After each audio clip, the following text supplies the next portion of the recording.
In the last installment, in which I presented what I considered Uganda's three big threats, I received two questions among many that came from all of you who watched that video that I want to answer today. The first question I received is this: is Uganda's export work and Uganda's economy hurt by recent actions against some of the country's media houses and the operators of some of the online channels that were arrested, along with opposition and civic activists? That was a question you asked among many. Now, I have looked at the numbers since September 2025. This is just about the time when the national election fever and campaigns were picking up. And then I stretched up to the just ended month of June 2026. Even with the trade disruptions in the Gulf, pushing fuel prices up. Strait of Hormuz has been the biggest flashpoint between Iran and the United States. Washington wants Iran to open the strategic waterway. No tolls, no restrictions, and no warnings. The financial burden of the war is being felt here in the States as gas prices tick up every day. The increase in prices of diesel and petrol expected to push up the cost of living in Kenya mirrors adjustments across the East African community. Here is a look at how other countries are faring in the region. In comparison, in Uganda, a landlocked country dependent on Kenya for its oil, a litre of petrol retails at 188 shillings point 67 cents, 18 shillings less than here in Kenya, while a litre of diesel will cost Ugandans 186.93 cents. And the very sad episode of Ebola and how it was reported in the international media. We are following that deadly Ebola outbreak in Central and East Africa. The World Health Organization warning it could be much larger than what is being reported, and there is significant risk of local and regional spread. At least 80 people are suspected to have died of the virus in Ituri province in the northeast of the Democratic Republic of Congo. I have seen that Uganda's export growth has kept a steady rise. We have been in this period close to almost $1.4 billion a month worth of exports. Foreign direct investment, or FDI, has kept a healthy pace at United States $3.3 billion. It is only the arrivals at Entebbe International Airport, when I checked the month of April and the month of May, the numbers had a drop of 7.9, a drop. However, this does not account for other border posts. People kept coming in, people kept spending money in our country. This is partly why I think the shilling has held within a minimum band and no wild swings. Even through elections until now, our exchange rate has remained a little bit stable. Generally, our exports were up 25% in the month of April 2026 than the same month of April in 2025.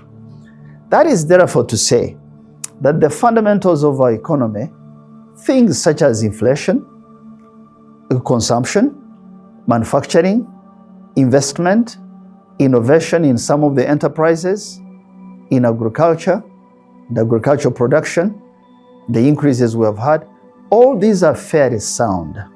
When I spoke at the East African community and I visited the exhibition at Parliament, I saw a number of companies that 10 years ago, when I met their owners, I visited them, 10 years ago they were simply importing steel coils.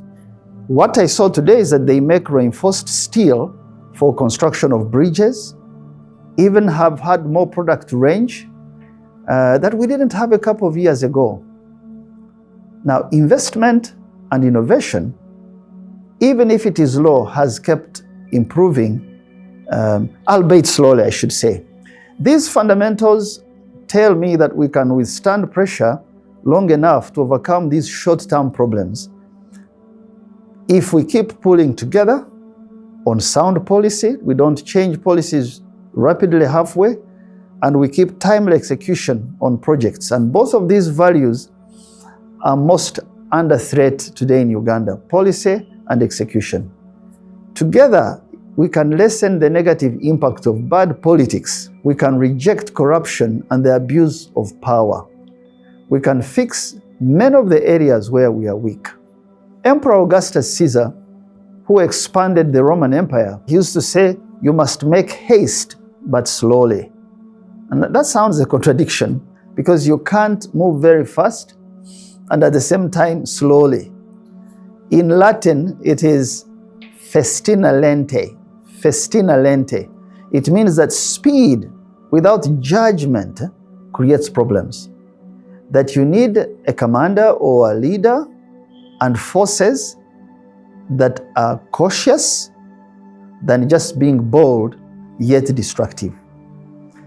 It is my message to all Ugandans, especially the leaders, that we should work with speed on things that deny our young people jobs, but at the same time, we must act with reason, with good judgment, with maturity, with wisdom, on a society that is in transition.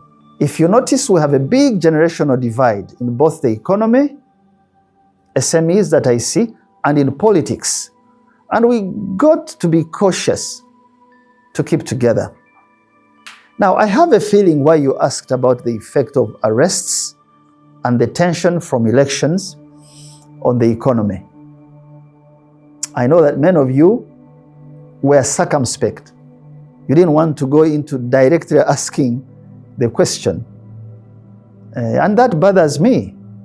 You need to speak out without fear, because fear disables people. Fear of favor. Favor is compromise. Because this is your country. You speak out.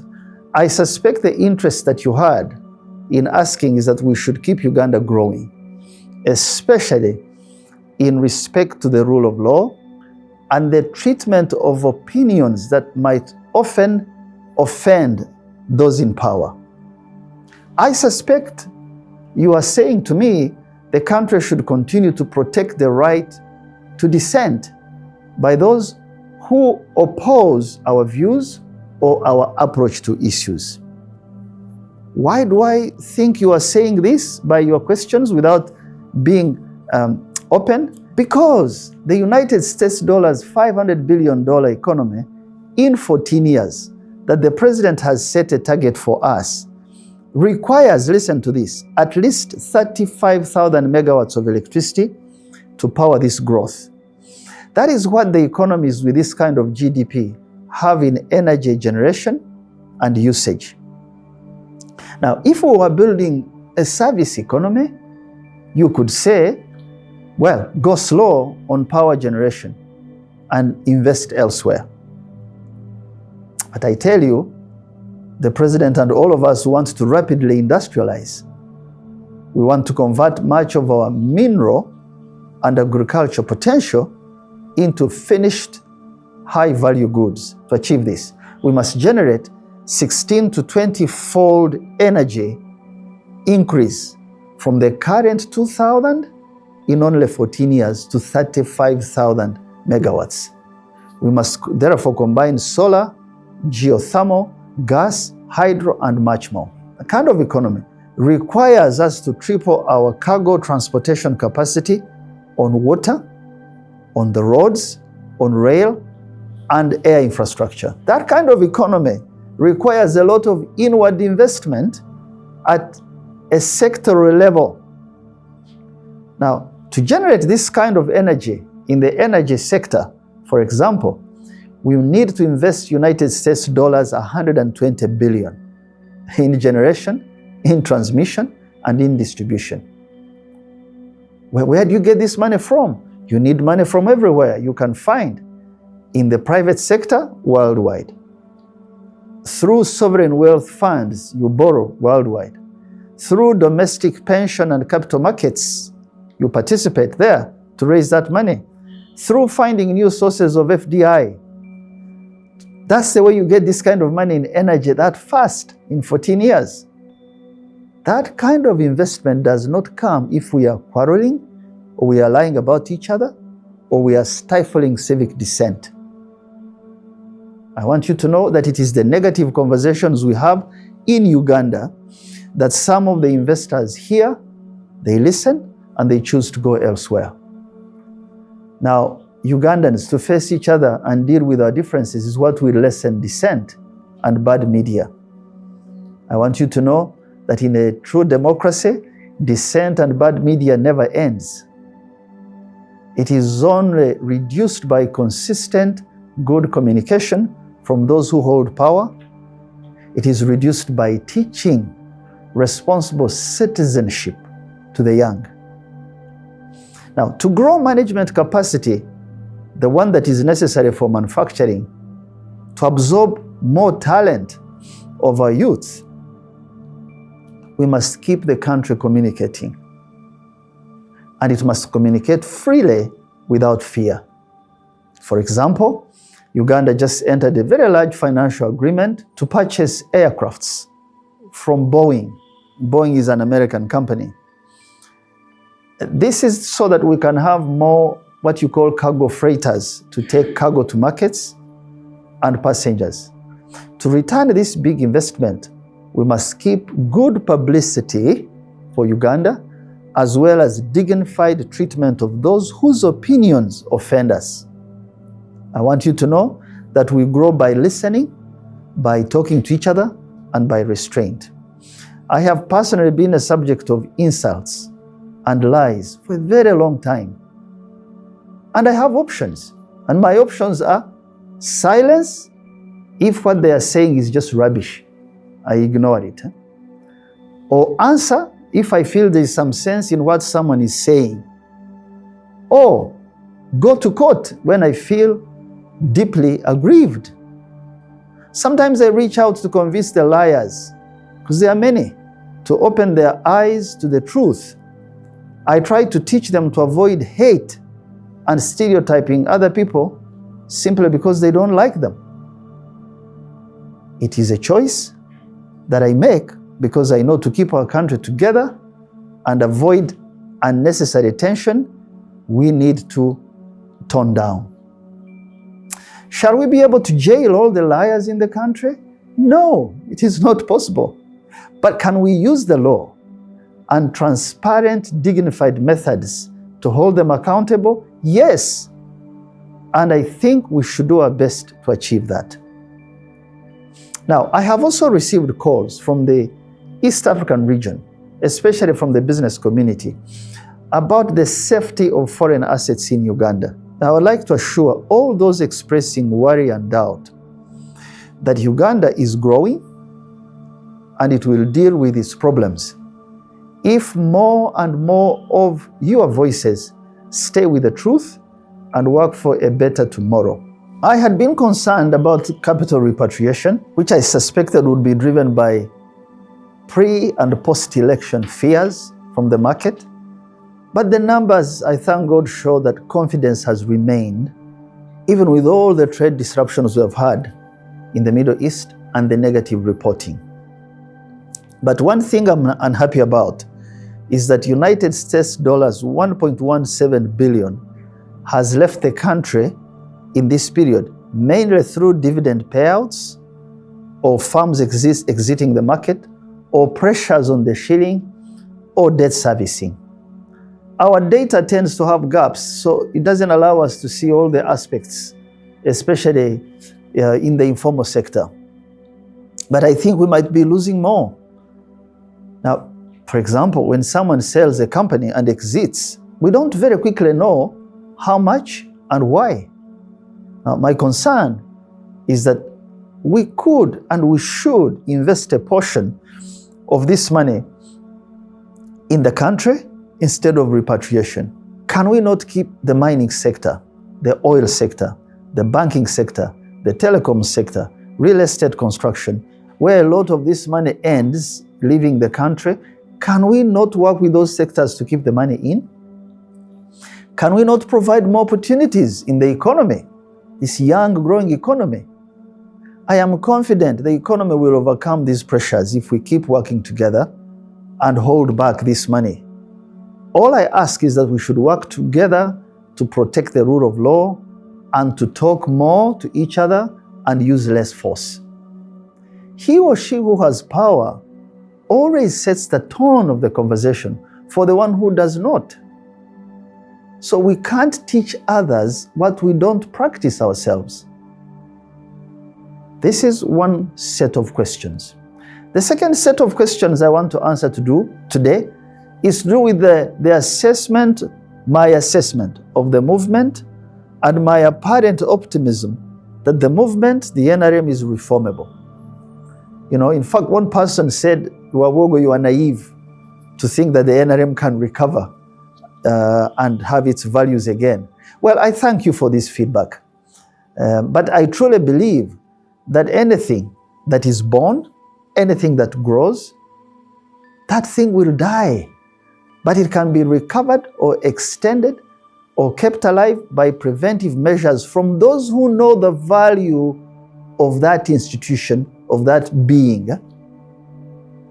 You can take enforcement and treatment of offenders in the NRM as tools, but you also need to keep patient and let those who recover with good teaching return to the fold. An organization is a living organism and it should be treated as so. For example, why do we wear masks? Why do we wash hands? Why do we eat the right food or seek to sleep at the right time or sleep early? We do these things because we want to prevent diseases to our bodies. Well, an organization, I need to tell you, can and should do the same.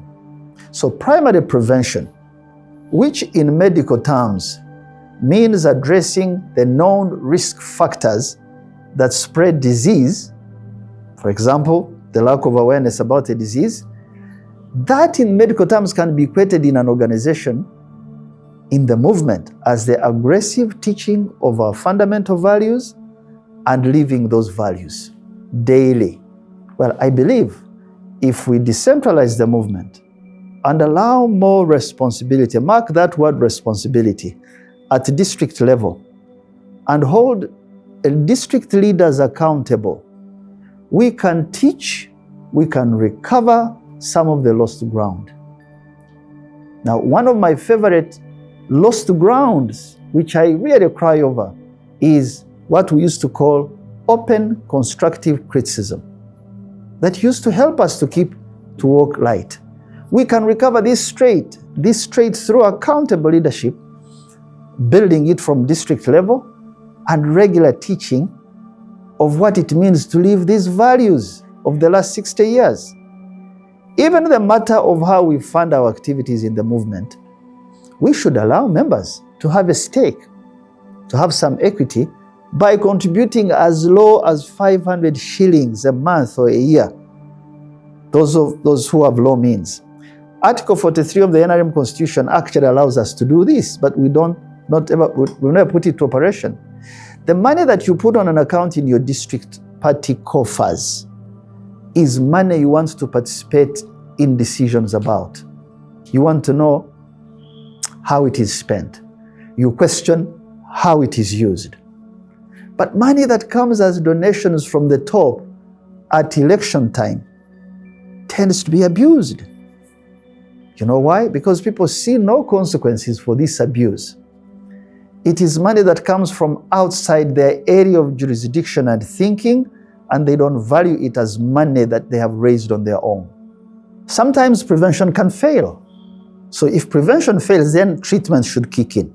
For a living organism, treatment can mean injections or even amputation.